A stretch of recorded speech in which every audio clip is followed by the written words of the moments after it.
Goeiedag en baie welkom hierso by ons Lewe met Ritme webtuiste, ons weeklikse oefening wat ons saam doen. Nou ons het gister gekyk en begin praat oor die afwaartse lewe wat ek en jy kan leef. God is koning en ek en jy, hy vra ons om ons hulpbron, ons gawes, ons tyd ensovoorts te gee om sy koninkryk te help bou hier op aarde. Een van die moeilikste vrae vir gelowiges, Christene is baie keer: wat is my geestelike gawe? Almal begeer om dit te ontdek, want almal wil weet wat kan hulle doen vir die Here.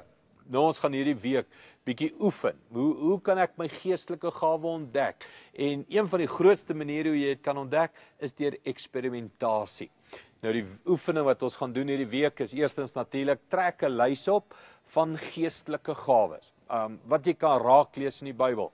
Help jou so 'n bietjie daar in Romeine, Efesiërs, Korinte ensovoorts is daar lysies van geestelike gawes. En jy kan dit gaan neerskryf en so 'n bietjie evalueer, wat is dit? Dan jou persoonlike oefening. Watter gawes dink jy het jy? Persoonlik, evalueer jouself. Tweedens, vra jou man of vrou of 'n geliefde, vra jou kleingroep, vra jou vriende, wat dink hulle, wat is jou geestelike gawe? Jy sien, ons moet met mekaar praat daaroor, want baie keer dink ons, ek sing pragtig, maar jy sing net mooi vir die katte in die stort. Dis al wie dink jy sing mooi. So, ons moet maar vir mekaar vra. Dink jy as ek praat, dink jy as ek bemoedig, dink jy as ek dit doen, is dit inspirerend of is dit maar net ek wat dit geniet? So, ons moet onder mekaar vra, hoe voel die geestelike gawe? En dan die derde of die laaste manier hoe jy aan jou gawe werk is, dan gaan doen jy dit. En jy evalueer die gevoel by jou en die gevoel by die mense waar jy hierdie gawe uitgeleef het. En dis baie keer 'n hartseer paadjie, daar's natuurlik selfontdekking wat plaasvind, daar's eerlikheid wat plaasvind, maar dis in hierdie hele proses van eksperimentasie, hoe ek en jy ons geestelike gawe kan ontdek.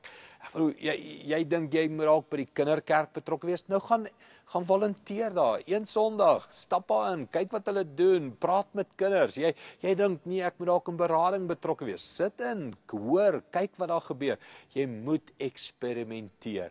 Baie keer het ons hierdie geestelike benadering van die Here gaan my wys en 'n profesie gaan dit vir my sê en dan pas dit nie by my nie, ek doen dit nie goed nie, maar ek doen dit want daar was 'n stem wat dit vir my gesê het. Ek dink die Here werk bietjie meer prakties. Eksperimenteer, vra rond en begin doen. En dan evalueer ons aan die einde van die week hoe dit gevoel toe jy in jou plek gefunksioneer het.